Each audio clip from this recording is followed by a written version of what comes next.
I had an interesting question from Eddie Ryder fan, and they asked what I would change about the Lightning Collection, and they also mentioned what my thoughts would be on the Bandai Legacy line. And yeah, I've talked a lot about the Lightning Collection on the channel. I've done multiple videos on this. And yeah, I really think this is a fantastic question, so I am going to answer it right now. Let's jump into it. For the Lightning Collection, I would really look into multiple things first of all. I wouldn't just be like, do this ranger, do that ranger. I would kind of look at the team around it. So I would actually get a main team on this. Like I would choose the people that I wanted and they would be dedicated to the line. Like not as like, they live and breathe it, but they wouldn't be going over to like G.I. Joe, Transformers, or anything like that. They would mainly be focused working actually on the Power Ranger line because that's where I'd want them to be. I don't want them to go off to, let's say, G.I. Joe, and then the Ranger project, which I'm going to call that, like just drops down. It just wouldn't kind of work in my eyes. So a dedicated team would be working on this project. I would then also have them sit down and focus on what is going to be made and when they're kind of coming out. I kind of feel like when I see this sort of stuff, it's more kind of like it's hit and miss. Like maybe at the very beginning, it was fantastic what they wanted to do, but I generally think it kind of like lost its way after a while. So I would then kind of turn it back to being a 5 figures per quarter. 3 rangers in one set, then a main villain, and then a minion, depending on what it is. So it can go either way. I don't think there would be a theme like every quarter or something like that. It would just be, here are the 3 rangers, here is a bad guy, here is a minion, to kind of focus and get like the backlog out straight away so you guys could have it, or we, all of us, could actually have this straight off. My main focus at the very beginning would be to finish teams that were started off very early on that never really kind of got that love. They would be the ones I would mainly focus on those first before starting anything new, because I know how some people want Time Force, some people want this or that. That's what they would get. So within a year, Time Force would be finished, Wild Force would be finished, Beast Morphers would be finished, and as well as Dino Fury. Those are the ones that would be finished first of all to kind of get everything out of the way. I would also finish Mighty Morphing off completely. Like we wouldn't even go back to them whatsoever. But hear me out. It's not like the typical, that's bringing in a new ranger. I would have Squat, Babu, Rito. They would all be worked on and they would all be released. I would also kind of give something to the fans that they have been wanting for a long time as well. I would actually do double packs with Bulk and Skull, or maybe I'd actually do a triple pack and you'd get Ernie in there as well. You know, I think it's something that everyone's been asking for a very long time. But yeah, you'd have them. I would do maybe a season 2 one as well, where you basically have Bulk, Skull, and Lieutenant Stone as well. So that would obviously maybe have like a triple pack rather than double. And then just maybe I would bring out the detective pack. So you'd have them in their detective clothes and stuff like that. So you'd get Bolt Skull and Detective Stone. Now, if I wanted to push it a little bit more, I would bring out the karate versions, because I feel like there was a whole load of promotional art that was, or art, so photos were done of them. So yeah, I would bring out like the karate versions as well. I wouldn't go too far. If at a push, maybe the Ranger versions of them, like we saw in one of the episodes where they wanted to get the 2 girls to go on a date with them. So they wore these really bad Mighty Morphing knockoff suits. Maybe I would give that a thing like much later on down the line, not just like straight away. But yeah, Mighty Morphing would be completely boxed off, not anything more to it, because we have so many, and I mean so many figures. That would be it. Maybe you'd get the Wild West Rangers. That's it. Much more later down the line. So going back to the planning stage, I would plan these figures out for the next couple of months and then release them in the quarters, so at least you know what's coming out. So maybe they're not released straight away, but you would have that information straight away, you know, so you'd be like, yeah, okay, I'm going to spend my money on this. But then as soon as the Bulk and Skull kind of like mania has kind of come to a conclusion and those figures were released or at least planned out, I would then create a brand new line, which is a new versus line, where this one is Megazord and monsters. Now, at first, you would get a Megazord to kind of like start it all off, which would be bigger than the standard Lightning Collection figures.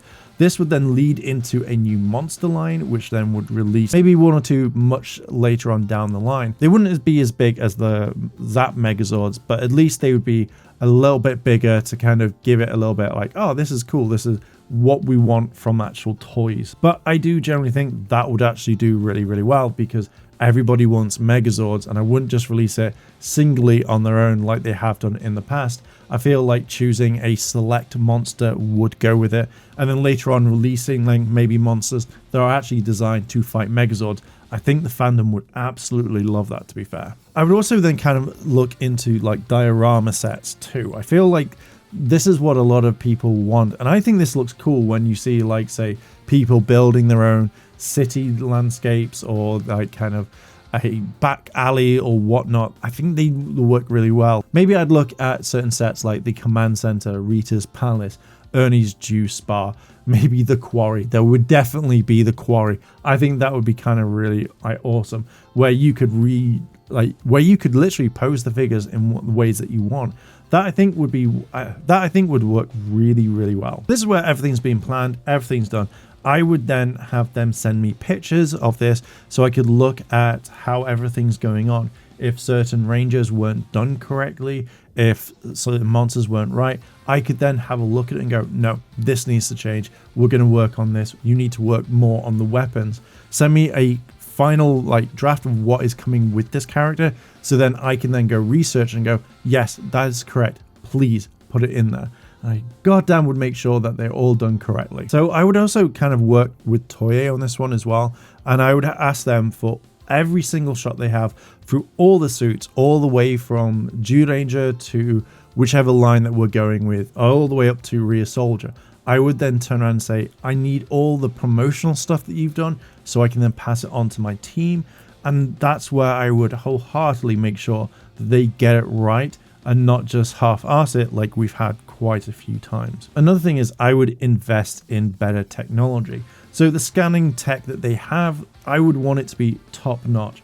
You know, stuff like where we've seen like maybe Stellar Blade, that big kind of like stage where they had tons of cameras. That's literally what I would do. I would make sure that we'd get past rangers in to redo it, even if they have to be paid. I would have it so the face is completely sculpted. So everything that way would work, and rather than just kind of winging it or having rangers that don't really look like them. I'm looking at you in space, iCarly. But I feel like this technology could then be used for other things as well. So it's not just for the ranger stuff. You know, if you wanted to produce more figures for Marvel or whatnot, you could at least have them in there to come in and have their toys designed. I think that would kind of work well, and I think Hasbro needs to invest in better equipment. Even if it costs them an arm and a leg, at least they know they're going to be getting their money back over time. Now, if the budget didn't kind of have it for every single ranger that lived in like New Zealand or something, all the local rangers from around like America, I would ask to come in, again, pay for their airfare, whatever they needed, put them up in a hotel for a couple of days and say, we just need you to come in so we can properly do this. Photos do kind of work, but I feel like sometimes we miss out on things. And I feel like the scanning technology would work 10 times better. I'm adding this in because I forgot to put it at the very beginning.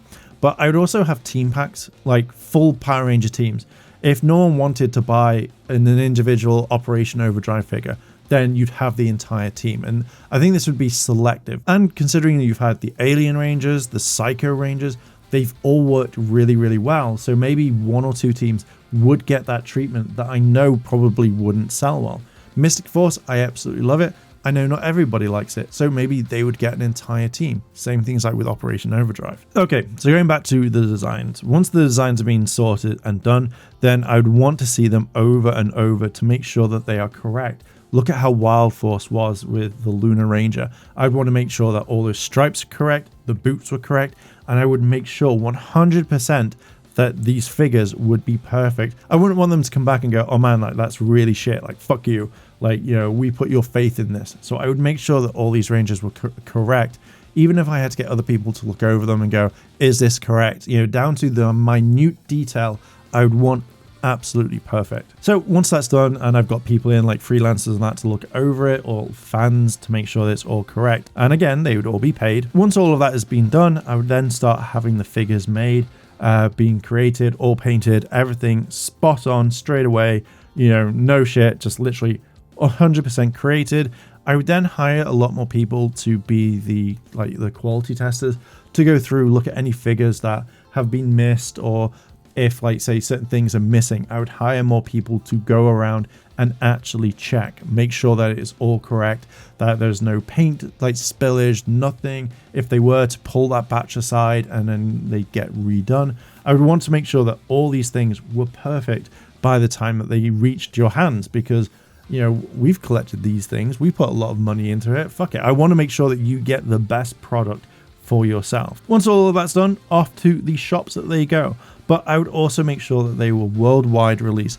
I'm done with this whole thing of exclusives in Target or exclusives here or there. Fuck that shit. No, everybody gets it. Everybody has that thing. I wouldn't want to do exclusives because people are from around the world. Like say when I wanted say the metallic pink Ranger for that collection, if I couldn't get it, I don't want to have to travel all the way to America or have someone pick it up or pay a lot of money for it just for me to finish it. No, a worldwide release, they would all be the same and you'd be able to get them from wherever. I'd also go to the shops as well, to places I've said, hey, we want to sell Hasbro products. I would also give them allocations as well. You could buy it from Hasbro Pulse, you could buy it from whichever website that you buy it from if they wanted to stock it. I think that's the really big key point. So again, no exclusives, nothing whatsoever. I would also make sure that any website couldn't release the 3D renders of what's coming soon until a set time. And I would make sure that they weren't leaked. I know it's really hard, but I would turn around and say you can't release this until say 8 o'clock. 6 o'clock is when the site, 6 o'clock is when you see it, but 8 o'clock is when you can release it. That I think would work to stop leaks, because I know that they come out. I know it is. And I know I like talking about them and other people do, but I would want to make sure that everybody had a chance. So when a big event would come up, no one would know what's coming out. And I think a lot of people would kind of respect that. So one thing is I would be very transparent with the community, and I would want the community to know. I'd want the fans to know what's coming out. And I wouldn't kind of hide it behind what Hasbro have done of treating it like a new Marvel film. I would be very transparent and say, these are the figures coming out. If we had to keep some things kind of hidden for a little bit, fine. But for the majority would be, yeah, we're doing this, we're doing that. And I would just want the community to know and be like, yeah, there we go. Now, I think I would be very transparent with the community and I would let them know what's coming out. I know some people are going to be like, but we want suspense. I think people just want to know straight away. So I think that if it came to, say, for the first year, I would be Q1, these are the Rangers getting. Q2, this is what you're getting. Q3 is what you're getting. Q4 is what you're getting. And that's it. Just release it and be like, there you go, all done. So no one can be like, oh man, I don't want this. Oh man. I just be like, no, there we go. It's all out there. Now, I don't know if that's a very good business practice, but I feel like the community needs to kind of know. And since they've been burned with oh, what's coming next, or, without speculation, I'd just be like, boom, there you go, straight away. I know I've just said I'd be very transparent. Basic line would just be outright, this is what we're beginning with the year, and you know what's coming. It would make more sense just to go, there you go, so you have an idea of what to save up for, what not to. But yeah, I think that's what I would do to change the line for the Lightning collection. I feel like when thinking about it, these are some of the stuff that I would love to put in. What do you think? Do you think that I'm right or wrong? Or do you feel like, what I've said is the way to go? But now we're going to give my thoughts on the Bandai Legacy line. Now, a lot of people like it and some didn't. For me, I really enjoyed the morphers and the role-playing weapons. They were probably one of the best, and I've not really seen anyone do it bar say Bandai Japan. What I didn't like was the figures. I absolutely goddamn hated the way that the males were ripped and the females had massive breasts and really thin waists. To me, I'm all about body proportions, and I would have loved if they had made it right. And I just hated this whole thing of these Rangers were ripped as fuck when they weren't when you saw them on the show. Like, it just didn't really sit well. So I absolutely hated the figures just because the proportions were fucking horrible. It also kind of reminds me of how, like, America sees itself. Like, we're muscular, we're this, we're that. And I really didn't like that. I hate that sort of thinking. And pretty much Bandai just did that all the time. And it just felt really like, what the fuck? And that's just what I'm just thinking off the top of my head. Now, I really like the Build-A-Zord feature. I think that's really, really cool. But if you couldn't finish the team off, you couldn't finish the Megazord, which was a bit shit. So I think that if it was me working on that, I'd have it separate and just be like, here's the Megazord from it. I think that would have worked well, but I really did like the Build-A-Zord feature. That was kind of a really cool thing. From what I remember of the figures and the quality, regardless of the legacy line as well as the basic line, it was okay. Some of it wasn't the best. I just really, it's something that I'm not going to write home about. But I think when Bandai started making the legacy line, I worked out with a friend that it would take up to, I don't know when it was, I think maybe Super Mega Force, but it would take up to 10 years to finish the entire line. Like, that's just fucking crazy for a toy release. Like, you could have done it in 5. But yeah, like, I don't know. Just not a huge fan. With the more ranges coming out, the longer it would have taken to do it. So the promotion for it wasn't the greatest, and they also couldn't get things right. Back in the day of the white dino that didn't have a fully painted, and the cheese gold Zeo Ranger. Goddamn, like, I remember that. Like, how could you get that wrong? The prototypes were fantastic, but yeah, just the legacy line wasn't fantastic. So yeah, personally for the legacy line, I wasn't the biggest fan of it. I don't think I collected every single one, even if it was for reviewing. I remember seeing a lot of them, but I just wasn't prepared to get every single one, and I just didn't care. But again, like the roleplay weapons, bam, they were fucking impressive. So I don't think anyone has ever matched them, which is a shame because, the power sword that came out was really fantastic. The gold Zeo staff is so beautiful. It's one of my favorites. And even the morphers that they still use it on the show today, or when they did with Cosmic Fury. And it even made like Japan go, whoa, we kind of want that as well. Like, give us some of that. So they obviously made their line. Like, it kind of inspired the Memorial line, which is thing. Like, you had other lines that led up to it, but effectively it's all the Memorial line, isn't it? But yeah, like, to me, I absolutely love that. Although Bandai focused more on MMPR again and again and again, it made me think that they wanted everything from the morphers, weapons, vehicles that that everyone would go absolutely crazy for, and not many people really did over time. It's not like it was back in the 90s or whatnot, but yeah, I just feel like they focused way too much on Mighty Morphing all the time, and it just generally, I think, pissed a lot of people off. But yeah, the Golden Power Staff, beautiful. The Zeonizers, beautiful. Just wish they carried it on for a little bit longer. So when kind of thinking about this, I do generally think that if Bandai continued with the legacy line, I think that we would have got Quasar Sabers, the Quantum Defender, Mystic Morphers, the swords, everything. We would have got everything, and it would have been amazing. Like, I don't really like Lost Galaxy, but I would have been tempted to pick up all the Quasar Sabers, I think 5 of them, and have them mounted, because that sword looks fantastic. But yeah, I think that's really it. I love the fact that Japan's kind of got on this. Guarantee that sword or a few things are going to come out.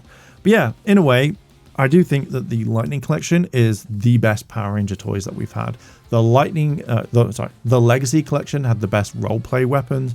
But yeah, I generally wanted to make a video on this, giving my thoughts. But what did you think? What do you think about the Legacy line compared to the Lightning Collection and stuff like that? What did you think? Let me know down below in the comments. I am going to leave it there. Check out all the merchandise to help me pay for a Quasar Saber when it drops in Japan, or whatever the Gingaman version is. I'm going to need money for that. Anyway, I am going to leave it there. Thank you very much for listening and watching. Check out the Patreon as well as the channel memberships, and as well as the merch. Like, favorite, comment, and subscribe, and I'll catch you in the next video. I want to say a big thank you to all my Patreon supporters, and I wanted to shout out Kimona Cat, Kira Stanada. Your help goes a long way to help support the channel, and if you want to help support the channel, the links to my Patreon and channel memberships are listed below in the description. あらあら、チャンネルをサポートしてくれてありがとうございます。チャンネル登録、高評価お願いします。以下のリンクから商品を入手することができます。